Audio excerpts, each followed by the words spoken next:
بسم اللہ الرحمن الرحیم۔ لیبیوں کے بحری بیڑے اور افواج کو بحیرہ روم میں غرق کر کے سلطان صلاح الدین ایوبی ابھی مصر کے ساحلی علاقے میں ہی موجود تھا۔ 7 دن گزر گئے تھے اور سلیبیوں سے تاوان وصول کیا جا چکا تھا، مگر بحیرہ روم ابھی تک بچے کچے بحری جہازوں اور کشتیوں کو نگل اور انسانوں کو اگل رہا تھا۔ سلیبی ملاح اور سپاہ جلتے جہازوں سے سمندر میں کود گئے تھے۔ دور سمندر کے وسط میں 7 روز بعد بھی چند ایک جہازوں کے بادبان پھڑپھڑاتے نظر آتے تھے۔ ان میں کوئی انسان نہیں تھا۔ پھٹے ہوئے بادبانوں نے جہازوں کو سمندر کے رحم و کرم پر چھوڑ دیا تھا۔ سلطان صلاح الدین ایوبی نے ان کی تلاشی کے لیے کشتیاں روانہ کر دی تھی اور ہدایت دی تھی کہ اگر کوئی جہاز یا کشتی کام کی ہو تو وہ رسوں سے گھسیٹ لائیں، اور جو اس قابل نہ ہوں ان میں سے سامان اور کام کی دیگر چیزیں نکال لائیں۔ کشتیاں چلی گئی تھیں اور جہازوں سے سامان لایا جا رہا تھا۔ ان میں زیادہ تر اسلحہ اور کھانے پینے کا سامان تھا یا لاشیں۔ سمندر میں لاشوں کا یہ عالم تھا کہ لہریں انہیں اٹھا اٹھا کر ساحل پر پٹہ رہی تھیں۔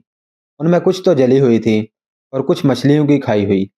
بہت سی ایسی تھیں جن میں تیر پیوست تھے۔ صلاح الدین ایوبی نے سلیبیوں کے تیروں، نیزوں، تلواروں اور دیگر اسلحہ کا معائنہ بڑی غور سے کیا تھا اور انہیں اپنے اسلحہ کے ساتھ رکھ کر مضبوطی اور مار کا مقابلہ کیا تھا۔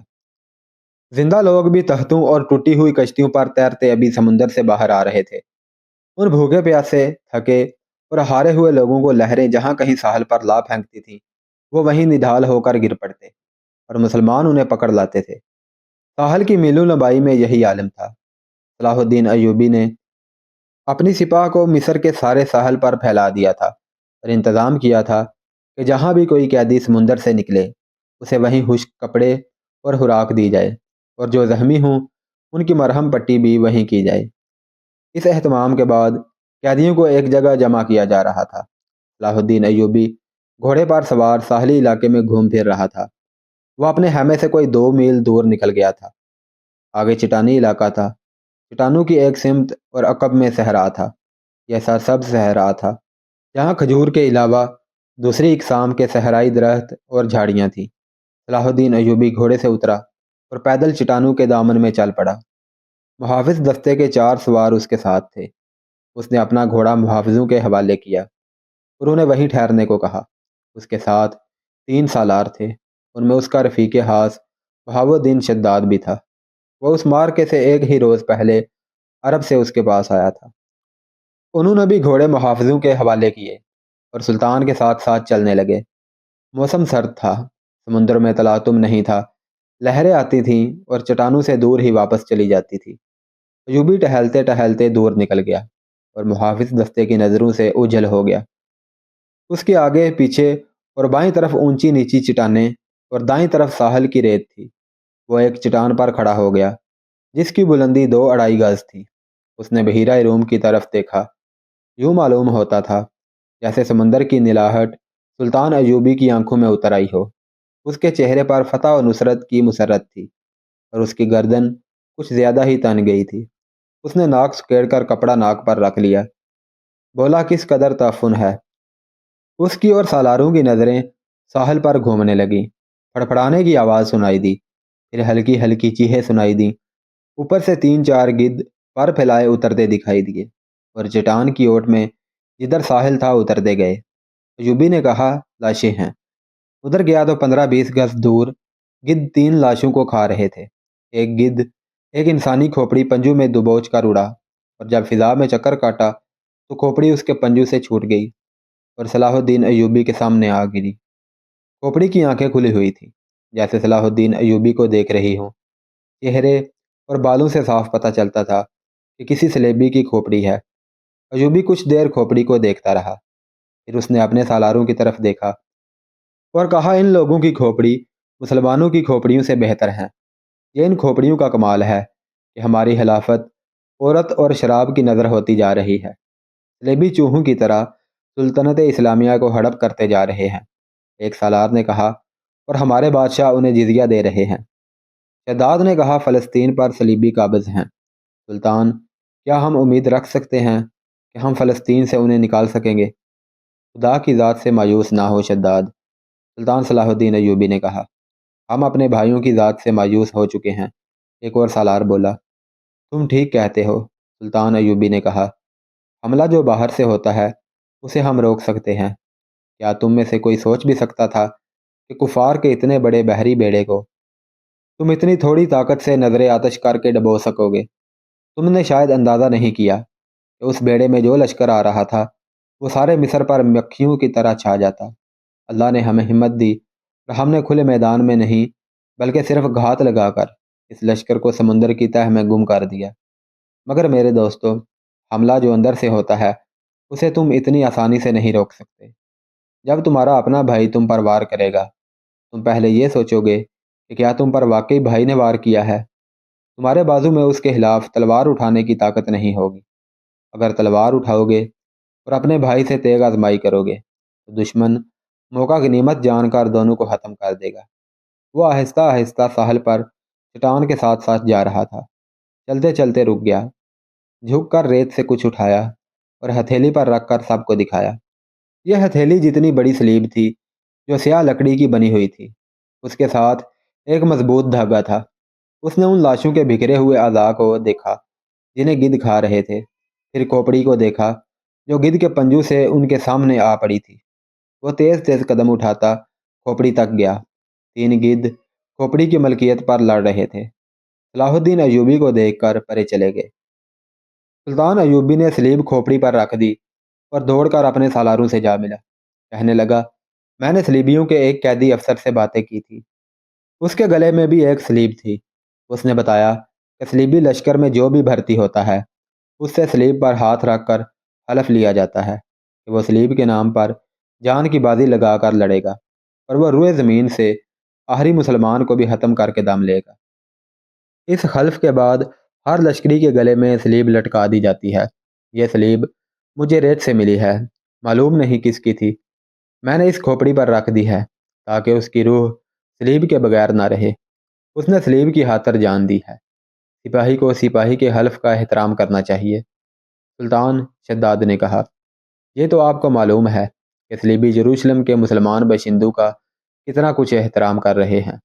وہاں سے مسلمان بیوی بچوں کو ساتھ لے کر بھاگ رہے ہیں۔ ہماری بیٹیوں کی آبرو لوٹی جا رہی ہے۔ ہمارے قیدیوں کو انہوں نے ابھی تک نہیں چھوڑا۔ مسلمان جانوروں کی سی زندگی بسر کر رہے ہیں۔ کیا ہم ان عیسائیوں سے انتقام نہیں لیں گے؟ انتقام نہیں، سلطان صلاح الدین ایوبی نے کہا، ہم فلسطین لیں گے، مگر فلسطین کے راستے میں ہمارے اپنے حکمران حائل ہیں۔ وہ چلتے چلتے رک گیا اور بولا، کفار نے سلیب پر ہاتھ رکھ کر سلطنت اسلامیہ کے خاتمے کا حلف اٹھایا ہے۔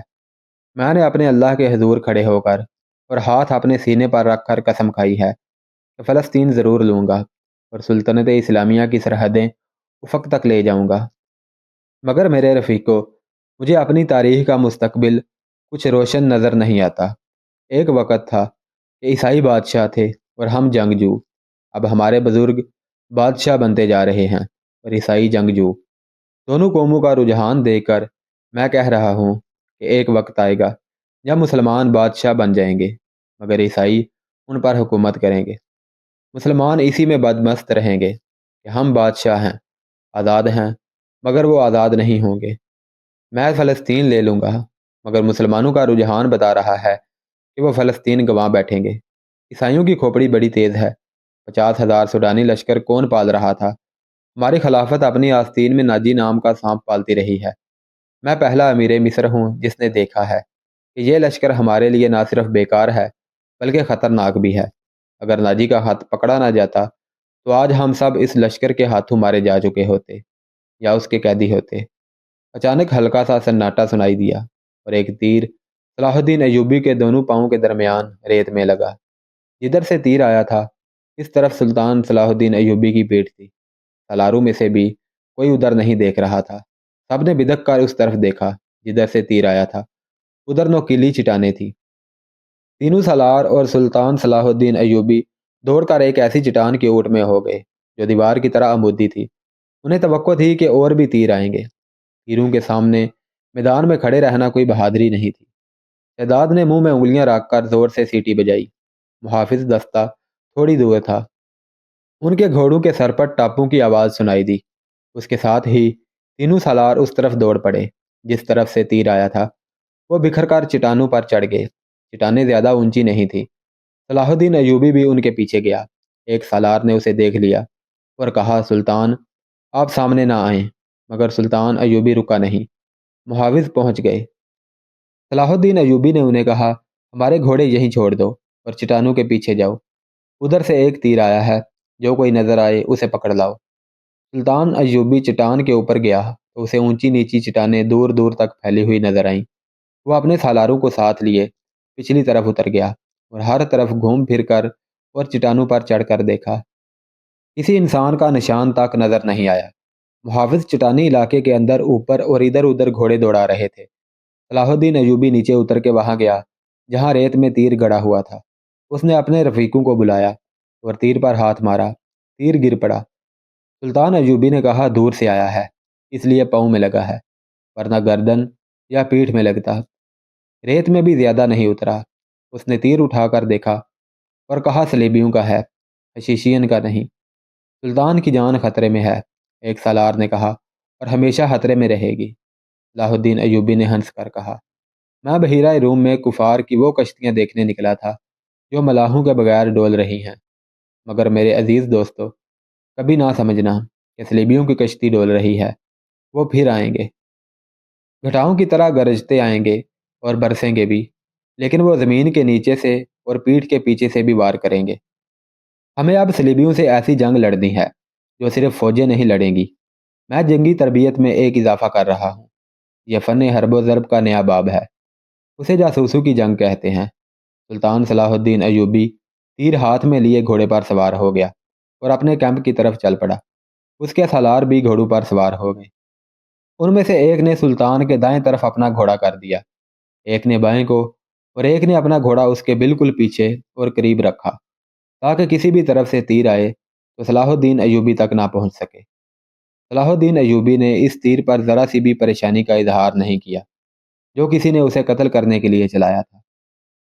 اپنے رفیق سالاروں کو اپنے خیمے میں بٹھائے ہوئے وہ بتا رہا تھا کہ جاسوس اور شب خون مارنے والے دستے کس قدر نقصان کرتے ہیں۔ وہ کہہ رہا تھا، میں علی بن سفیان کو ایک ہدایت دے چکا ہوں، لیکن اس پر عمل درآمد نہیں ہو سکا کیونکہ فوراً ہی مجھے اس حملے کی خبر ملی اور عمل درآمد دھرا رہ گیا۔ تم سب فوری طور پر یوں کرو کہ اپنے سپاہیوں اور ان کے عہدے داروں میں سے ایسے افراد منتخب کرو جو دماغی اور جسمانی لحاظ سے مضبوط اور صحت مند ہوں، باریک بین، دور اندیش، قوت فیصلہ رکھنے والے جانباز قسم کے آدمی چنو۔ میں نے علی کو ایسے آدمیوں کی جو صفات بتائی تھی وہ سب سن لو۔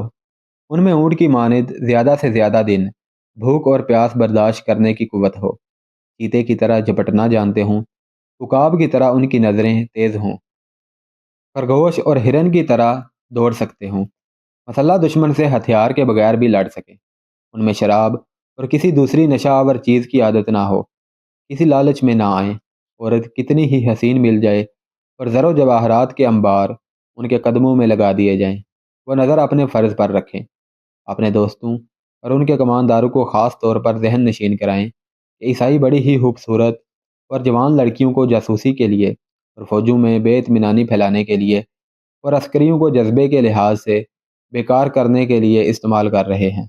میں نے مسلمانوں میں یہ کمزوری دیکھی ہے کہ عورت کے آگے ہتھیار ڈال دیتے ہیں۔ میں مسلمان عورت کو اس مقاصد کے لیے دشمن کے علاقے میں کبھی نہیں بھیجوں گا۔ ہم عصمتوں کے محافظ ہیں، عصمت کو ہتھیار نہیں بنائیں گے۔ علی بن سفیان نے چند ایک لڑکیاں رکھی ہوئی ہیں، لیکن وہ مسلمان نہیں اور وہ عیسائی بھی نہیں، مگر میں عورتوں کا قائل نہیں۔ محافظ دستے کا کمانڈر خیمے میں آیا اور اطلاع دی کہ محافظ کچھ لڑکیوں اور آدمیوں کو ساتھ لائے ہیں۔ سلطان ایوبی باہر نکلا، اس کے تینوں سالار بھی ساتھ تھے۔ باہر 5 آدمی کھڑے تھے جن کے لمبے چوگے، دستاریں اور ڈیل ڈول بتا رہی تھی کہ تاجر ہیں اور سفر میں ہیں۔ ان کے ساتھ 7 لڑکیاں تھیں، ساتوں جوان تھیں اور ایک سے بڑھ کر ایک خوبصورت۔ ان محافظوں میں سے ایک نے جو سلطان پر تیر چلانے والے کی تلاش میں گئے تھے بتایا تھا کہ انہوں نے تمام علاقہ چھان مارا، انہیں کوئی آدمی نظر نہیں آیا۔ دور پیچھے گئے تو یہ لوگ 3 اونٹوں کے ساتھ ڈیرا ڈالے ہوئے تھے۔ کیا ان کی تلاشی لی ہے؟ ایک سالار نے پوچھا۔ لی ہے، محافظ نے جواب دیا۔ یہ کہتے ہیں کہ تاجر ہیں، ان کا سامان کھلوا کر دیکھا ہے، جامہ تلاشی بھی لی گئی ہے، ان کے پاس خنجروں کے سوا اور کوئی ہتھیار نہیں۔ اس نے 5 خنجر سلطان ایوبی کے قدموں میں رکھ دیے۔ ہم مراکش کے تاجر ہیں، ایک تاجر نے کہا، سکندریہ تک جائیں گے۔ 2 روز گزرے، ہمارا قیام یہاں سے 10 کوس پیچھے تھا۔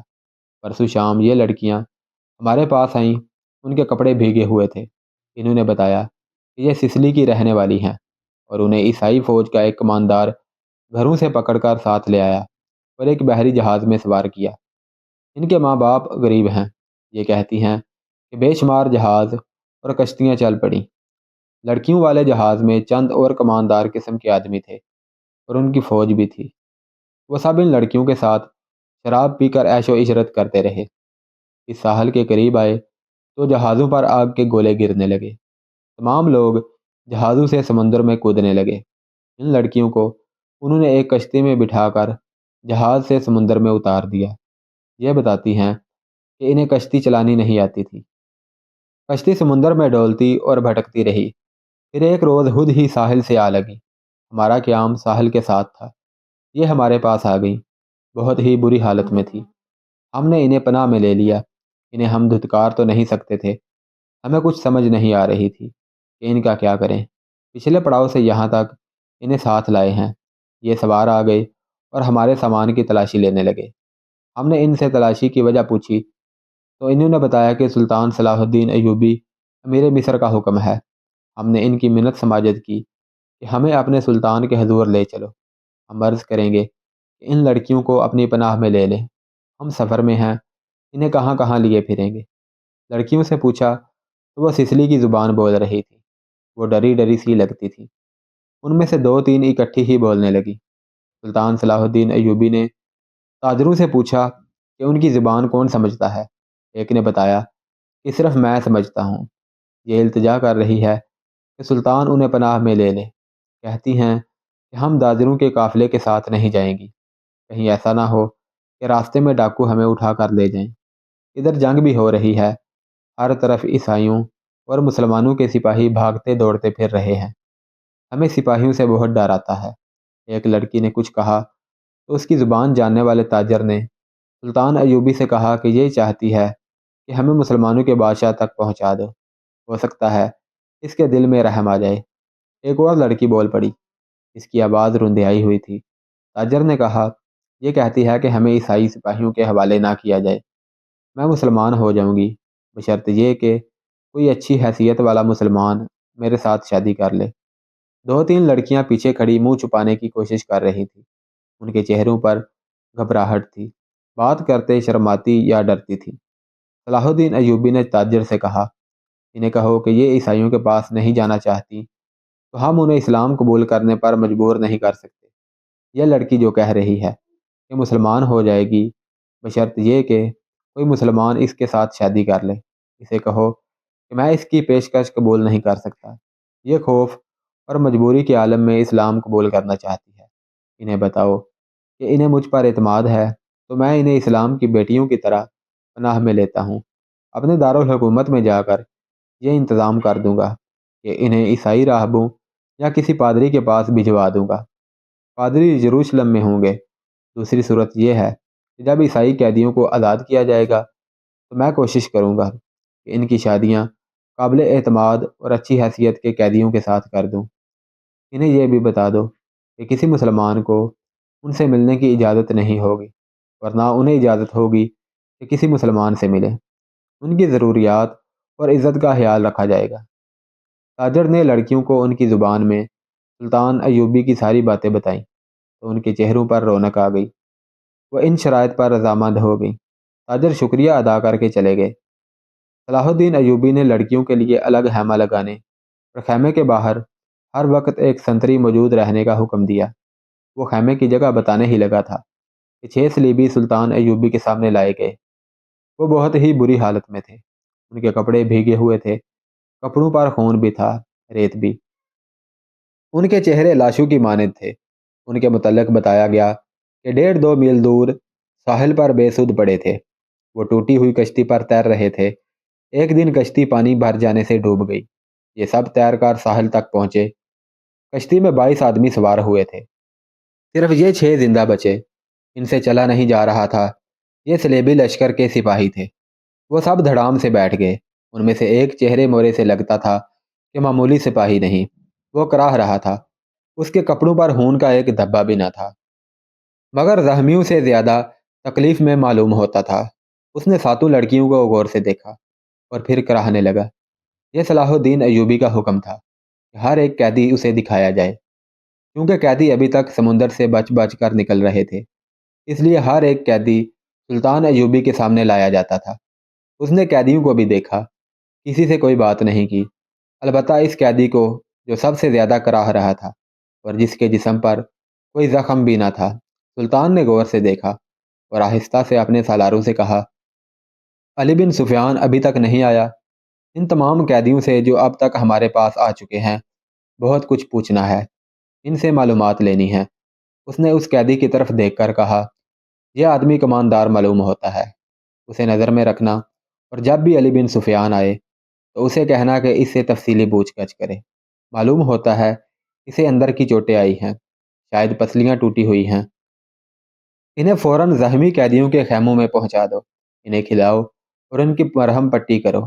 قیدیوں کو اس طرف لے جایا گیا جس طرف زخمی قیدیوں کے خیمے تھے۔ لڑکیاں انہیں جاتا دیکھتی رہیں، پھر ان لڑکیوں کو بھی لے گئے۔ فوج کے خیموں سے تھوڑی دور لڑکیوں کے لیے خیمہ نصب کیا جا رہا تھا۔ وہاں سے کوئی 100 قدم دور زخمی قیدیوں کے خیمے تھے، وہاں بھی ایک خیمہ گاڑا جا رہا تھا اور 6 نئے زخمی قیدی زمین پر لیٹے ہوئے تھے۔ لڑکیاں ان کی طرف دیکھ رہی تھیں۔ دونوں خیمے کھڑے ہو گئے، لڑکیاں اپنے خیمے میں چلی گئیں اور زخمیوں کو ان کے اپنے خیمے میں لے گئے۔ ایک سنتری لڑکیوں کے خیمے کے باہر کھڑا ہو گیا۔ لڑکیوں کے لیے کھانا آ گیا جو انہوں نے کھا لیا۔ پھر ایک لڑکی خیمے سے نکل کر اس خیمے کی طرف دیکھنے لگی جس میں نئے 6 زخمی قیدیوں کو رکھا گیا تھا۔ اس کے چہرے پر اب گھبراہٹ اور خوف کا کوئی تاثر نہیں تھا۔ سنتری نے اسے دیکھا اور اس نے سنتری کو دیکھا۔ لڑکی نے مسکرا کر اشارہ کیا کہ وہ زخمیوں کے خیمے کی طرف جانا چاہتی ہے۔ سنتری نے سر ہلا کر اسے روک دیا۔ لڑکیوں کو خیمے سے دور جانے یا کسی سے ملنے کی اجازت نہیں تھی۔ لڑکیوں اور 6 زخمیوں کے خیموں کے درمیان بہت سے درخت تھے۔ بائیں طرف مٹی کا ایک ٹیلہ تھا جس پر جھاڑیاں تھیں۔ سورج غروب ہو گیا، پھر رات تاریک ہونے لگی۔ کیمپ کے گل گپاڑے پر نیند غالب آنے لگی اور پھر زخمیوں کے کراہنے کی آوازیں رات کے سکوت میں کچھ زیادہ ہی صاف سنائی دینے لگی۔ دور پرے بحیرہ روم کا شور دبی دبی مسلسل گونج کی طرح سنائی دے رہا تھا۔ صلاح الدین ایوبی کے اس جنگی کیمپ میں جاگنے والوں میں چند ایک سنتری تھے، یا وہ زخمی قیدی جنہیں زخم سونے نہیں دیتے تھے، یا صلاح الدین ایوبی کے خیمے کے اندر دن کا سما تھا۔ وہاں کسی کو نیند نہیں آئی تھی۔ سلطان ایوبی کے 3 سالار اس کے پاس بیٹھے تھے اور باہر محافظ دستہ بیدار تھا۔